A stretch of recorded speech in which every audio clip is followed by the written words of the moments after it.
Israel's Prime Minister said he wanted to expel AlJazeera from Israel because of its reporting of the protests around the Al-Aqsa Mosque in Jerusalem. Now his Communications Minister says he's planning to make that happen. I'm going to request the government press office revoke the press cards of AlJazeera network reporters operating in Israel. I've spoken to the cable and satellite companies that expressed willingness from their end to consider stopping AlJazeera broadcasts. I also spoke to the Minister of Internal Security to ask him to use his authority to close the offices of the network in this country. I also spoke to others to ask them to limit the network's broadcasting on the open satellite.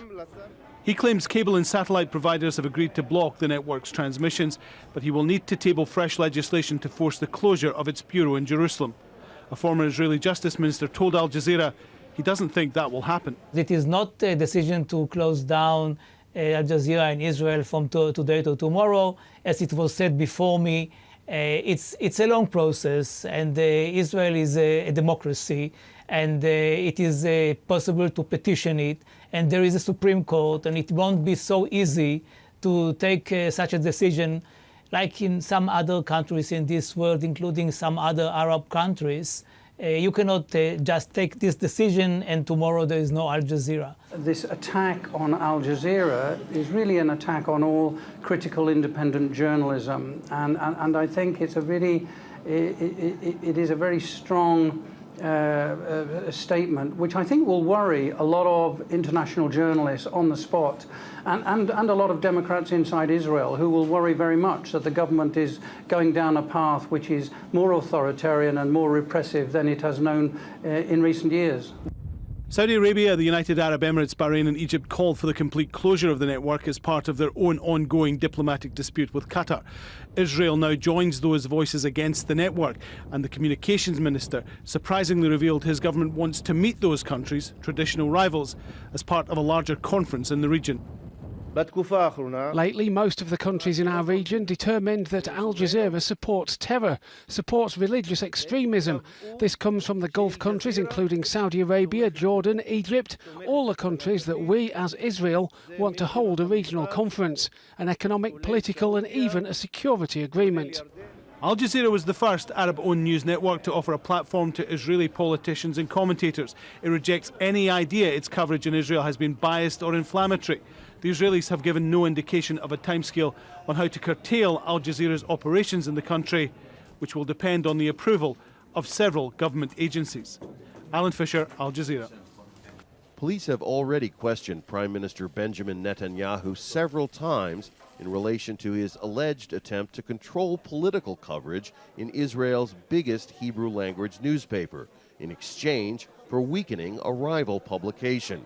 We are in a path which is leading to more of some sort of a dictatorship, not a democracy, not a full democracy in Israel, because when the Prime Minister wants to control the media, this is very dangerous for the democracy of the State of Israel. Audio tapes of one of several meetings between Netanyahu and the publisher of the Yediot Aharonot newspaper were made and subsequently leaked to the press. Netanyahu pressured the publisher to hire sympathetic columnists and slant coverage of him more favorably. Where there's discussion about what kind of coverage he should get and publishing negative articles about an opponent and something in return, that's really, really, I think, most serious and most damaging long-term for the health of the democracy in Israel.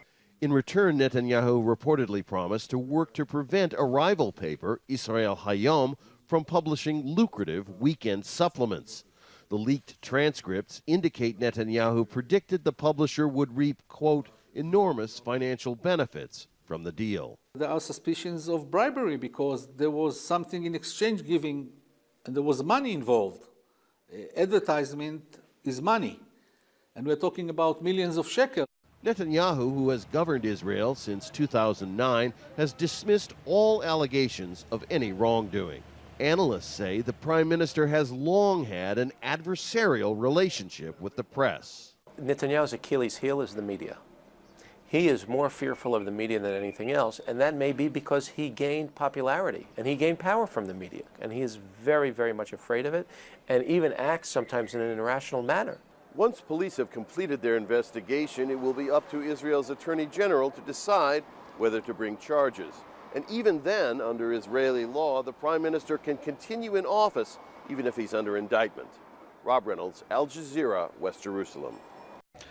Well, let's bring in our senior political analyst, Marwan Bashara, who's been following events for us in London. And of course, condemnation coming in slowly as well, we believe, from human rights groups. But we really are at the stage, Marwan, within this last hour of just trying to take in what the Minister for Communication actually had to say and the ramifications for our bureau and for viewers, most probably in Israel, who watch Al Jazeera quite keenly, considering it is a channel that has given a voice to the Israeli perspective for nearly 20 years.